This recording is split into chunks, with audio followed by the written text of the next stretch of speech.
गुजरात से आए चुनावी आंकड़ों के बाद आम आदमी पार्टी को राष्ट्रीय दर्जा मिल गया है और हमारे साथ इस वक्त मौजूद हैं संदीप पाठक, जिन्हें हाल ही में संगठन का महामंत्री बनाया गया है।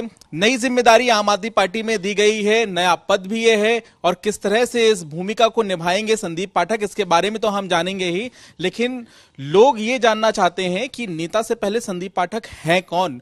सुबह से ये सवाल चल रहा है कि संदीप पाठक कौन है, कहां से आए हैं, कहां उन्होंने अपनी पढ़ाई की। और बहुत दिलचस्पी लोग इसलिए भी दिखा रहे हैं क्योंकि कई बार जब चर्चा होती है आम लोगों के बीच में या संसद के गलियारों में भी, आपको याद होगा, तो बड़े बड़े नेता आपका नाम पूछते हैं। तो सबसे पहले हम ये जानना चाहेंगे कि संदीप पाठक कहां से अपनी पढ़ाई करके लौटे हैं, कहां से कहां पहुंचे, दिल्ली आना कैसे हो गया आपका?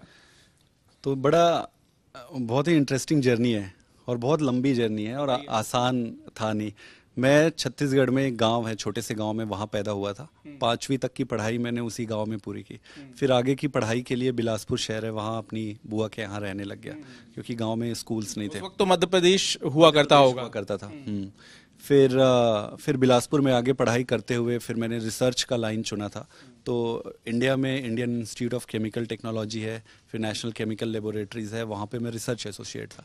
फिर मैंने परीक्षाएं दी सारी, वो करके फिर कैम्ब्रिज में सिलेक्ट हो गया। तो कैम्ब्रिज यूनिवर्सिटी में मैंने पीएचडी की सुपर कंडक्टिंग मटीरियल्स पे। वहाँ करके फिर ऑक्सफोर्ड यूनिवर्सिटी में प्रोफेसर हेनरी स्नेथ है, उनके पास मैं फोटोवोल्टिक डिवाइसेस पे फिर रिसर्च करने लगा। ऑक्सफोर्ड के बाद फिर मैं एमआईटी चला गया। प्रोफेसर व्लादिमीर बुलोविक हैं, वो भी फोटोवोल्टिक पे काम करते हैं वहाँ पे। बट इस पूरे प्रोसेस के दौरान मेरे मन में ये था कि मुझे देश के लिए कुछ करना है और डायरेक्टली कंट्रीब्यूट करना है।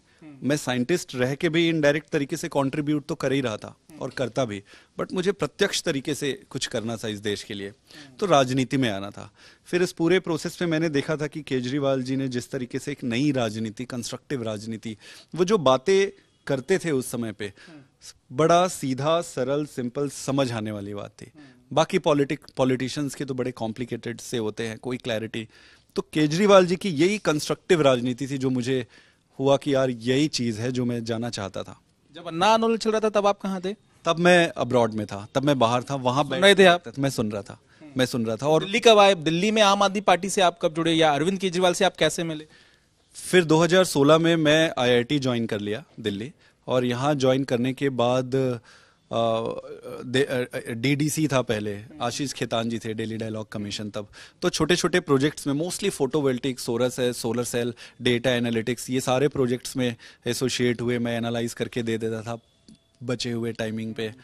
तो यहीं से फिर शुरुआत हुई अटैचमेंट, और धीरे धीरे करते करते, और मेरे मन में तो था ही कि मुझे डायरेक्टली कुछ कंट्रीब्यूट करना है, तो फिर हो गया है। तो आपको मिल गया वो राजनीति का सिरा जिसको आपने पकड़ लिया। लेकिन मुझे लगता है शुरुआत की जो बातचीत है ये फिजिक्स के स्टूडेंट को बड़ी पसंद आने वाली है। आपने पढ़ाया भी है उन बच्चों को आईआईटी में, लेकिन ये मजेदार बात भी है और दिलचस्प भी है क्योंकि आईआईटीएन है अरविंद केजरीवाल भी, आप भी आईआईटीएन है, और ऐसी स्थिति में, क्योंकि आपने वहां पढ़ाया है, और ऐसी स्थिति में अब आपके जिम्मे बहुत बड़ा कहीं ना कहीं एक लक्ष्य है। उस लक्ष्य को किस तरीके से आप हासिल करेंगे? क्योंकि मेरा सीधा सवाल यही रहेगा, गुजरात में जो कुछ भी हुआ, आम आदमी पार्टी ने जो टारगेट किया था, अलग अलग गारंटियां दी, और सारी जो गारंटियां थी वो कहीं ना कहीं मुफ्त से जुड़ी हुई थी। क्या लोगों ने वहां नकार दिया इस राजनीति को? और अब इस लिहाज से आने वाले दिनों में आपकी चुनौती क्या होगी? देखिए, गुजरात में 40 लाख लोगों ने वोट दिया। एक नई पार्टी को जो थोड़े दिन पहले एंटर करके चुनाव लड़ना शुरू की, जिसने संगठन बनाया, संगठन बना के लोगों को, 40 लाख लोगों को हमने समझा लिया कि ये गारंटी है। 40 लाख, अब 80 लाख हो जाएगी, कब करोड़ों में बदल जाएगी, बहुत जल्दी हो जाएगी। केजरीवाल जी की राजनीति ही है और गारंटी ही है जिसके कारण इतने वोट मिले हुए हैं। आप भारतीय जनता पार्टी की राजनीति को देखिए, वो 62 में 0 थे, 67 में फिर 1 सीट आई, फिर 3 आई, फिर 9 आई, फिर 18 आए, फिर 9 आए, फिर 67, 20 से 25 साल लग गए। आज भी बीजेपी आप देखोगे केरला में 0 है, या कई सारे, लेट्स नॉट टेक। इतनी तेजी से मुझे लगता है इस देश और दुनिया में सबसे फास्टेस्ट ग्रोइंग पॉलिटिकल पार्टी है, यंग पार्टी है। आप डेटा भी देख ले तो, अदरवाइज भी आप देख ले तो ये पॉसिबल कैसे हो रहा है? हमारे पास कोई जादू की छड़ी नहीं है, या हम लोगों के पास एक्स्ट्रा माइंड है, ऐसा नहीं है। उनके पास ज्यादा बड़े बड़े पंडित हैं, हम लोग बड़े ऑर्डिनरी हैं। आप भी उनमें से एक पंडित हो गए हैं आम आदमी पार्टी के, ऐसा कह सकते हैं आपको? ऐसा कह देते हैं तो सुनने में तो अच्छा लगता है, to be very honest with you, but वो सच्चाई नहीं है। अच्छा। क्योंकि तो आप अपने आप को क्या मानते हैं फिर? मैं एक कार्यकर्ता हूँ जो सिंपल सरल सीधे जो काम है उसको ईमानदारी से करते हैं, जो आउटपुट आता है उसको एक्सेप्ट करते हैं, एनालाइज करते हैं, फिर आगे बढ़ते हैं। और मेरे जैसे बहुत सारे लोग हैं। तो मेरे लिए और पार्टी के लिए ये काम आसान इसलिए है क्योंकि आपके पास जब आपका लीडर इतना स्ट्रांग हो, विजनरी लीडर हो केजरीवाल के रूप में, आपकी आइडियोलॉजी बड़ी सिंपल हो जो जनता के जीवन को डायरेक्टली प्रभावित करती है।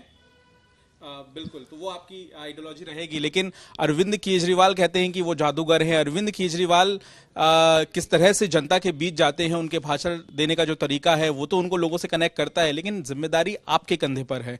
आप कहीं ना कहीं महामंत्री बनाए गए हैं। आप अपनी क्षमता के हिसाब से कौन सा ऐसा काम करेंगे जिसमें आपको लगता है कि आने वाले दिनों में अलग अलग राज्यों में चुनाव होने हैं, वहां पर आप भूमिका निभा पाएंगे? सबसे पहले तो इस पूरी टीम का मैं एक हिस्सा मात्र हूँ। पद तो अलग अलग सबको मिलते रहते हैं। मेरी जिम्मेदारी में जितने भी काम लाया जाएगा, ये मैं गारंटी देता हूँ कि मैं अपनी जिंदगी लगा दूंगा उसको करने के लिए। हाँ, जी जान लगा दूंगा। जो भी काम मेरे दायित्व में लाया जाएगा मैं पूरी ईमानदारी और मेहनत से करूंगा। और आज तक जिस तरीके से परिणाम आए, इसीलिए मैंने कहा कि मेरा काम आसान हो जाता है क्योंकि मेरे पास केजरीवाल है। साथ ही एक सवाल ये भी है कि साल 2024 की हर कोई अब चर्चा कर रहा है। जिस तरह से हिमाचल का चुनाव हुआ, गुजरात का हुआ, दिल्ली नगर निगम का हुआ, सबसे अहम बात अब ये सामने निकल कर आ जाती है कि चर्चा लोगों के बीच में जाके आप करते हैं, लोगों से पूछते हैं कि एक तरफ प्रधानमंत्री नरेंद्र मोदी हैं तो विपक्ष का चेहरा कौन है? संदीप पाठक के हिसाब से कौन होगा 2024 में विपक्ष का चेहरा? आप क्या मानते हैं? देखो, हमें ऐसे पहले से कुछ डिसाइड नहीं करना चाहिए, जनता पे छोड़ देनी चाहिए। जनता बहुत बुद्धिमान है, बहुत सयानी है। मैं यहाँ टोकना चाहूंगा, जनता ही कहती है कि कौन है चेहरा, तो जनता ही जानना चाहती है। तो आपके हिसाब से आप मानते हैं कि अरविंद केजरीवाल वो चेहरा है? क्योंकि अरविंद केजरीवाल को जनता बहुत प्यार करती है, बहुत प्यार करती है। वो उनको देखना चाहती है कि ज्यादा जिम्मेदारी देना चाहती है। जनता ही आगे तय करेगी कि कितनी जिम्मेदारी केजरीवाल को मिलनी चाहिए। आप क्या मानते हैं कि देश का जब चुनाव होगा तो क्या होना चाहिए स्थिति? मेरे हिसाब से, क्योंकि मैं एक कट्टर देशभक्त हूं और वही सोच के मैं राजनीति में आया हूं, मेरे देश में एक सकारात्मक राजनीति होनी चाहिए, मुद्दों की राजनीति होनी चाहिए। जो मर्जी जीत जाए, जो मर्जी प्रधानमंत्री बन जाए, वो इंपॉर्टेंट नहीं है। बट आप देखो इंग्लैंड में कैसे कोई भी पॉलिटिकल पार्टीज आती है, उनकी राजनीति पॉजिटिव है, कंस्ट्रक्टिव है। डेवलप्ड कंट्रीज को ले लो, हमारे देश में वही जोड़ तोड़, लड़ाई झगड़ा अभी हमने गुजरात में देखा है। इतनी गंदी हो गई है राजनीति, लोग भाग जाते हैं, लोग आके भाग जाते हैं, बोले यार ये तो बहुत बेकार है। ऐसा हो कि आप भी डिप्रेस हो गए गुजरात की राजनीति? मैं डिप्रेस नहीं होता हूँ, मैं तो सेंध लगाने आया हूँ और यहाँ कुर्बान होने आया हूँ इस देश के लिए। तो कंस्ट्रक्टिव राजनीति को इस देश में आ जाए, जो मर्जी जिसको बनना है बने, कोई देश का फायदा होगा उससे। अगला आपका चुनावी टारगेट क्या है? अंतिम सवाल मेरा ये रहेगा। हमारा चुनावी टारगेट पार्टी डिसाइड करेगी। बहुत सारे स्टेट्स में चुनाव आने वाले हैं, सबको एनालाइज करेंगे कि वहाँ क्या परिस्थिति है और कैसे। लेकिन एज ए नेशनल पार्टी अब बन गए हैं तो आइडियोलॉजी को और पार्टी को हर गांव में लेके जाना, ये मेरी प्राइमरी जिम्मेदारी है। चलिए, यहाँ पे बड़ी बात कही है संदीप पाठक ने, और उन्होंने बताया भी अपने बारे में। और देखना ये भी होगा कि जो इनका ब्लूप्रिंट है, जो कैमरे पर तो ये नहीं कह रहे हैं, और जानने की हम कोशिश करेंगे जब आने वाले दिनों में अलग अलग राज्यों में चुनाव आएगा, और ये समझने की भी हम कोशिश करेंगे कि इस जिम्मेदारी को भी संदीप पाठक किस तरह से निभा रहे हैं। कैमरामैन अंकित खंडेलवाल के साथ पंकज जैन, दिल्ली, आज तक।